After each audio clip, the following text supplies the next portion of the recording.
নমস্কার সকলকে। Voice of লবঙ্গতে আপনাদের সকলকে স্বাগত জানাই। প্রথমেই জানিয়ে দিই, আজকের এপিসোডটা আমি এখন রেকর্ড করছি একটা অদ্ভুত সিচুয়েশনে বলতে পারেন। এই কিছুক্ষণ আগে ঘটনাটার আমি সাক্ষী হয়েছি এবং আমি জাস্ট বাড়ি ঢুকলাম খানিকক্ষণ আগে, একটু ফ্রেশ হলাম, হয়েই আমি রেকর্ড করতে বসলাম। আজকের অডিওটা সম্পূর্ণ আনকাট, আমার সামনে কোনো স্ক্রিপ্ট নেই, তাই আমি যা বলবো, একটু আগে আমার সাথে যা হলো আমি তাই বলবো, এবং সেটা বলতে গিয়ে আমি কখনো আটকে যাব, কখনো হোঁচট খাবো, সেগুলো আপনারা বুঝতে পারবেন, ঠিক আছে? আর আজকে কথা বলার ধরনটা একটু আলাদা হবে।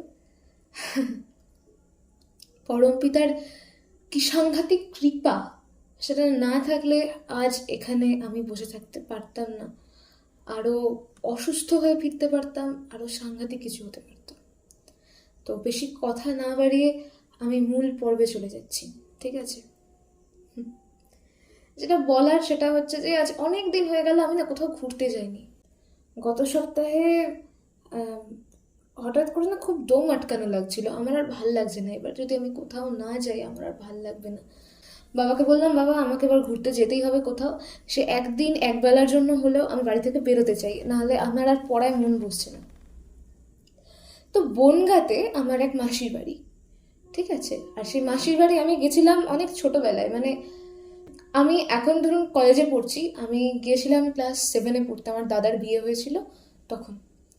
তো বাবা বললো বাবার কাজ আছে ঠাকুরনগরে, বাবা বললো তাহলে তুই আমার সঙ্গে চল, তোকে বনগাঁ স্টেশন থেকে তোর দাদা পিক করে নেবে, আমি আমার কাজ সারবো, সেরে দুপুরবেলা মাসির বাড়িতে ঢুকবো, সেখানেই খাওয়া দাওয়া হবে, আর বিকেলবেলা তারপর আমরা রওনা দিয়ে দেবো কৃষ্ণনগরের দিকে।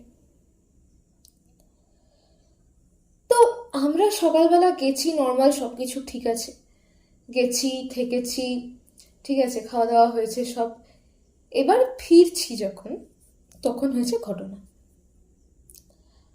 আমরা বনগাঁ থেকে ফিরবো, যে ট্রেনটা, সেই ট্রেনটা বনগাঁ থেকে রানাঘাট অব্দি যাওয়া আসা করে, ঠিক আছে? রানাঘাট থেকে বনগাঁ অব্দি এসছে, আমরা ট্রেনে উঠেছি, সেই ট্রেনটা আবার রানাঘাটে গিয়ে থামবে, এটুকু আমরা জানতাম। তো রানাঘাটে ঢোকার আগে একটা স্টপেজ রয়েছে, মানে স্টেশন রয়েছে, জায়গাটার নাম হচ্ছে গাংনাপুর। গাংনাপুর ঢুকছে আর ঝিরঝির করে বৃষ্টি শুরু হলো, ভরা বর্ষাকাল, ঝিরঝির করে বৃষ্টি হচ্ছে, এদিকে সারাদিন একটুও বৃষ্টি নেই, আকাশ মেঘলা, গরম রয়েছে কিন্তু বৃষ্টি নেই, ঠিক আছে? আমরা গাংনাপুর ঢুকছি, সাংঘাতিক বৃষ্টি। হ্যাঁ, গাংনাপুর থেকে আমরা রানাঘাটে নামলাম। রানাঘাটে নেমে আর তিল ধারণের জায়গা নেই, গোটা স্টেশন লোকেই লোকারণ্য। আর আমাদের পরের ট্রেন, যেটা রানাঘাট থেকে কৃষ্ণনগর আমি আসবো বাবার সাথে, সেইটা জেনারেলি 2 নম্বর প্ল্যাটফর্মে যায়, ঠিক আছে? এখন প্রচণ্ড বৃষ্টি হয়েছে, যার জন্য প্রথমে ডিক্লেয়ার হলো যে যেটা রানাঘাট অবধি যায় ট্রেনটা, সেটা লালগোলা অবধি যাবে, এবং অনেক প্যাসেঞ্জার সেই কারণে কেউ কেউ সেখানেই থেকে গেল। আমরা ট্রেন থেকে নেমে এসেছিলাম, নেমে এসে আবার সেই ট্রেনে গিয়ে উঠলাম। ভাবুন কি সাংঘাতিক ব্যাপার, ঠিক আছে? এর মাঝখানে যাওয়া আসা করতে গিয়ে ছাতা মানছে না, বৃষ্টি ছাতা মানছে না, পুরো ভিজে গেছি একেবারে, চপচপ করছি ভিজে। সেদিন তখনই বুঝে গেছি আজকে জ্বর আসবে, কিছু করার নেই। তো প্যাসেঞ্জাররা জানে এই ট্রেন লালগোলা যাবে, মানে রানাঘাটের পরপর পরপর যারা যাবে তারা সবাই ট্রেনের মধ্যে রয়েছে। হঠাৎই বৃষ্টি জোরে হচ্ছে বলে ট্রেন আর এগোবে না, ট্রেন দাঁড়াবে কারশেডে। অন্য সময় কারশেডে ট্রেন দাঁড় করানো হলে সেটা অ্যানাউন্স করে দেওয়া হয়, এখানে কোনো রকম অ্যানাউন্সমেন্ট হয় না। হঠাৎ দেখছি ট্রেন উল্টো দিকে যাচ্ছে, ঠিক আছে? ট্রেন উল্টো দিকে যাচ্ছে, এবার ট্রেনের ভেতরে যে চেনটা থাকে, যেটা ধরে টানলে ট্রেন দাঁড়িয়ে যায়, সেটাও অ্যাপ্লাই করা হলো, ট্রেন থামলো। আমি জানি না রেলকর্মীরা কেন এরকম করলেন বা কি কিছু, ট্রেন কোনো রকম অ্যানাউন্সমেন্ট ছাড়াই গিয়ে দাঁড়ালো কারশেডে। জায়গাটা এমন যেখানে কোনো রকম কী বলুন তো, প্ল্যাটফর্ম তো নেই, সবাই জানেন থাকে না, আর মাটি থেকে মানে আমরা নেমে যেখানটায় দাঁড়াবো সেখান থেকে ট্রেনের যে উচ্চতা সেটা কম করে একটা 6 থেকে 7 বছরের বাচ্চার যা হাইট ততটা লম্বা। ঠিক আছে, অনেক মহিলা পুরুষেরা রয়েছেন, সেখান থেকে নামতেই হবে, কিছু করার নেই। অন্ধকার হয়ে যাবে, তিল ধারণের জায়গা নেই, মানুষজনকে সেখান থেকে বেরিয়ে আবার অটো ধরে বা টোটো ধরে যা হোক কিছু করে স্টেশন অবধি না পৌঁছলে মানুষ আজকে বাড়ি ফিরতে পারবে না, কেউই ফিরতে পারবে না। এখন হলো কি, কার ছেটে দাঁড়িয়ে গেল ট্রেন। যারা পুরুষ ছিলেন তারা তাদের মতো করে ট্রেনে যে নিচের দিকে সিঁড়ি থাকে সেটায় পা দিয়ে আস্তে আস্তে করে নেমে গেল। ছিলেন অনেক মহিলারা, তারা এবার কি করে নামবে? যারা পুরুষরা ছিলেন তারা হেল্প করলেন, নেমে গেলেন। আপনারা ভাবতে পারছেন না কি সাংঘাতিক ব্যাপার ওখানটায় একটা।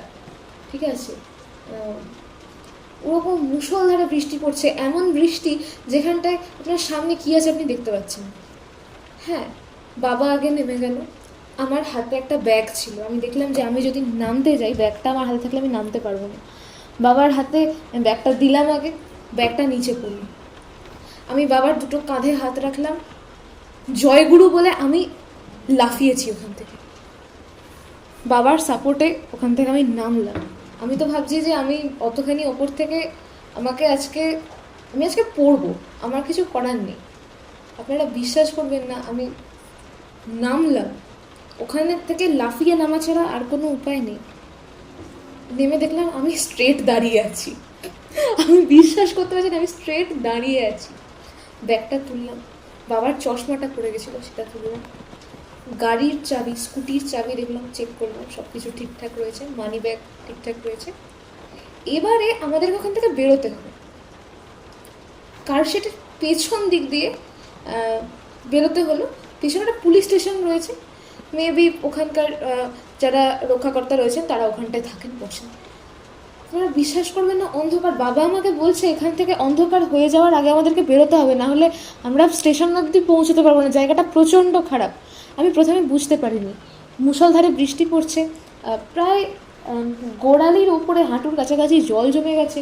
সেখান থেকে কোনো মতে বেরোচ্ছি, পুলিশ স্টেশনে গিয়ে জিজ্ঞেস করলাম যে আমাদের টোটো দরকার, আমরা অটো স্ট্যান্ড কোথায় পাবো, তো বেরোনোর রাস্তাটা। তো কারশেডের পিছন দিকে যে কারশেডে ঢোকার রাস্তা, বড় গেট করা। তো ভদ্রলোক মানে পুলিশ যিনি ছিলেন অফিসার, তিনি বললেন এখান দিয়ে বেরিয়ে যান, এখান থেকে রাস্তা, এটা ছাড়া আর কোনো রাস্তা নেই। একটা প্রচণ্ড জোরে বাজ পড়লো, আমরা দাঁড়িয়ে গেলাম, আমরা বুঝতে পারছি না এগুলো ঠিক হবে কি হবে না। বাবা বললো যে না, এগোলে এখানে দাঁড়িয়ে থাকলে আজ আর বাড়ি ফিরতে পারবো না, এবং কোথায় যাব তার কোনো ঠিক নেই। ঠিক আছে, ঠাকুরের নাম নিয়ে যা আছে কপালে দেখা যাবে। আপনারা বিশ্বাস করতে পারবেন না, দুপাশে ঘন জঙ্গল, গেটটা পেরিয়ে বেরোলাম, দুপাশে ঘন জঙ্গল, একটা বাড়ি নেই, একটা মানুষ নেই, একটা পশু প্রাণী নেই, সামনে বৃষ্টি হচ্ছে, কিছু দেখতে পাচ্ছি না চোখে।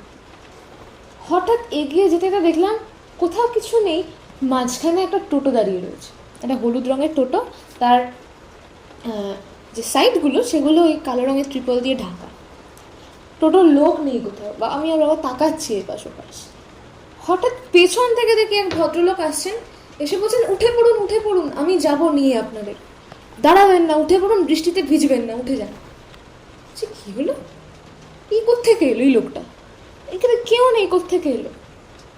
আমরা উঠে পড়লাম, আমরা জানি না কী করতে হবে।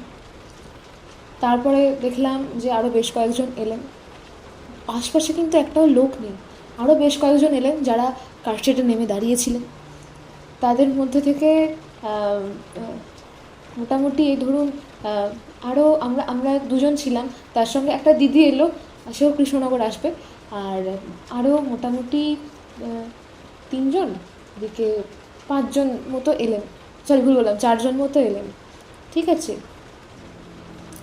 আমি কখনো দেখিনি একটা টোটোতে 7জন মিলে যাচ্ছেন, তার মধ্যে 7জনই প্রাপ্তবয়স্ক, আর খুব সুন্দরভাবে 7জন ধরেও গেল। আমি জানি না কি করে সম্ভব এটা।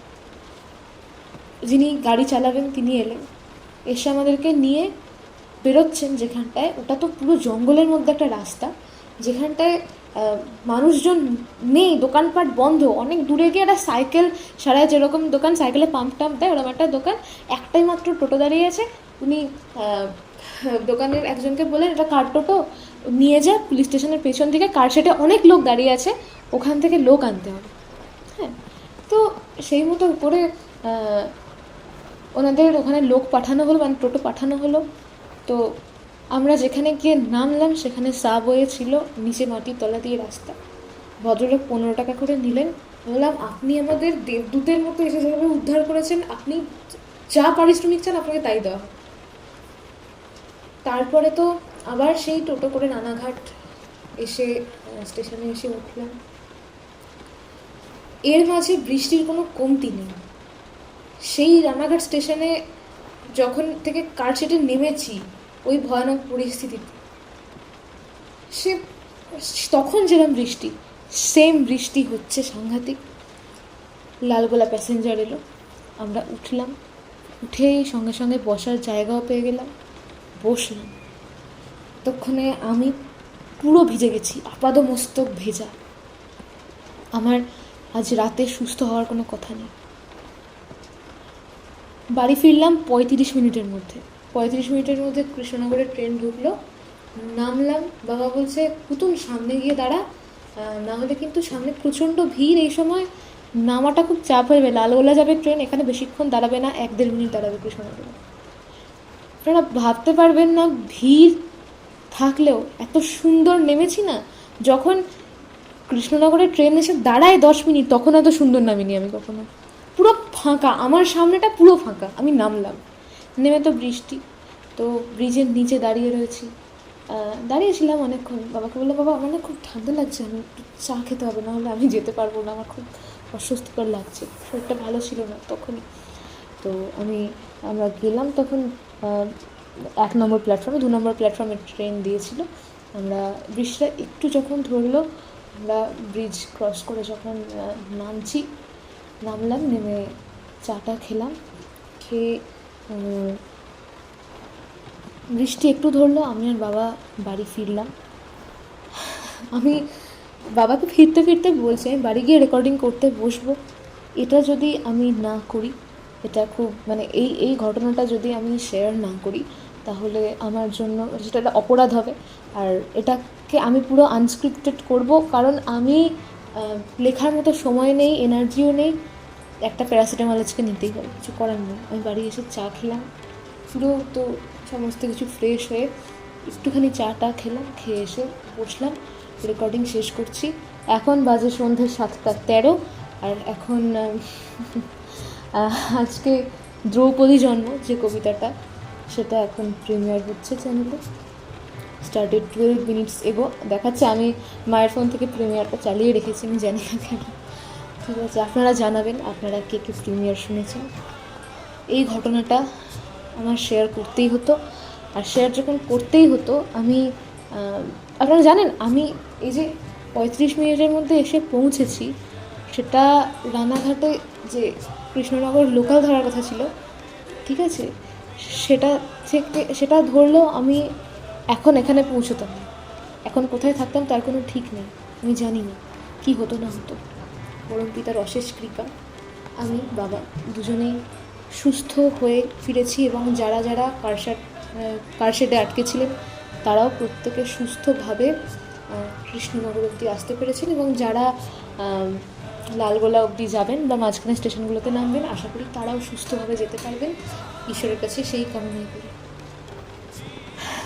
আমাকে এই এপিসোডটা বলতেই হতো, আমি এক কথা বারবার বলছি, আজ আরও একবার বুঝলাম সব জায়গায় শুধু তিনি, না হলে ওই জায়গায় ওই সময়ে ওই টোটো কোত্থেকে এলো, এবং ওই টোটো যিনি ড্রাইভার চালাবেন তিনি কোত্থেকে দেবদূতের মতো এসে উদয় হলেন, সেটা আমি এখনও জানি।